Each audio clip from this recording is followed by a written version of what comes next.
চাই। আল্লাহ তাআলা কি পরিমাণ গল্প বলছেন কোরআনে বলেন তো? কোরআনের 1/3 হচ্ছে গল্প। আমি কেন গল্প বলছি? কারণ আল্লাহ বলেছেন গল্প। আল্লাহ কিন্তু এগুলোকে ইতিহাস বলেন নাই। আল্লাহ কি বলেছেন? কসস, নাহনু নাকুসসু আলাইকা আহসানাল কসস। আল্লাহ বলেছেন আমি আপনাকে সবচেয়ে সুন্দর ঘটনাগুলো বলছি, এবং তিনি বলেছেন এগুলো আমি এই জন্য বলছি লিনুসাব্বিতা বিহি ফুয়াদাকা ওয়ারাত্তালনাহু তারতিলা। এগুলো এই জন্য বলছি যেন এর মাধ্যমে এগুলো শুনে শুনে যেন আপনার অন্তরটা কি হয়, যেন খুবই শক্তিশালী হয়, অথবা যেন আপনার অন্তরটার মধ্যে যেন সুবুত আসে। সুবুত মানে যে দৃঢ়তা আসে। এই কারণে আমি এই গল্পগুলো বলছি। আল্লাহ তাআলা রাসূলুল্লাহ সাল্লাল্লাহু আলাইহি ওয়াসাল্লামের উপর সূরা ইউসুফ নাজিল করেছেন কখন? যখন মক্কায় তার উপর প্রচন্ড জুলুম, এটা নবুয়তের 12তম বছরে সূরা নাজিল হয়। তখন তার উপর কি পরিমাণ জুলুম অত্যাচার। তায়েফের ময়দান থেকে ফিরে এসেছেন, তার উপরে জুলুম হয়েছে। মক্কায় দাওয়াতি কাজ করতে পারছেন না। গোপনে তিনি হজের সময় কেবলমাত্র কিছু লোকের দাওয়াত দিচ্ছেন। এই সময় তার উপর সূরা ইউসুফ কেন নাজিল হয়েছে? আল্লাহ সুবহানাহু ওয়া তাআলা জানিয়ে দিলেন ইউসুফের আপন ভাইরাই তাকে হত্যা করার জন্য পরিকল্পনা করেছে। অতএব আপনার টেনশন করার দরকার নেই।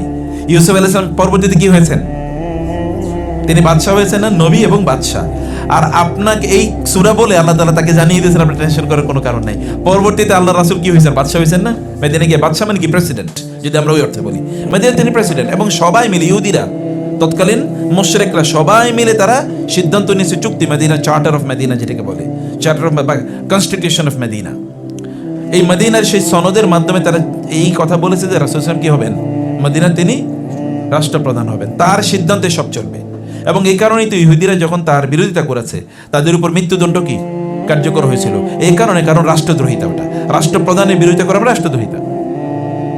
এই কারণে তাদের উপর মৃত্যুদণ্ডের আদেশ করা হয়েছিল, যদিও রাসূল সাল্লাল্লাহু আলাইহি ওয়াসাল্লাম তাদেরকে ক্ষমা করে দিয়েছিলেন। তো এগুলো স্মরণ করিয়ে দেওয়ার জন্য আমরা যেন অন্যান্যরা যারা আমাদের ভাইয়েরা বোনেরা যারা আছেন তারাও যেন এগুলো শোনেন, তারা যেন অনুপ্রাণিত হন।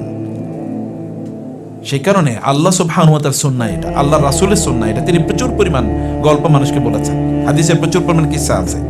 আমরা সেই অনুপ্রেরণায়, সেই ধারাবাহিকতায় আমরাও আমাদের জীবনের গল্পগুলো, যেগুলো পজিটিভ গল্প, সেগুলো আমাদের ভাই বোনদেরকে আমরা বলতে চাই।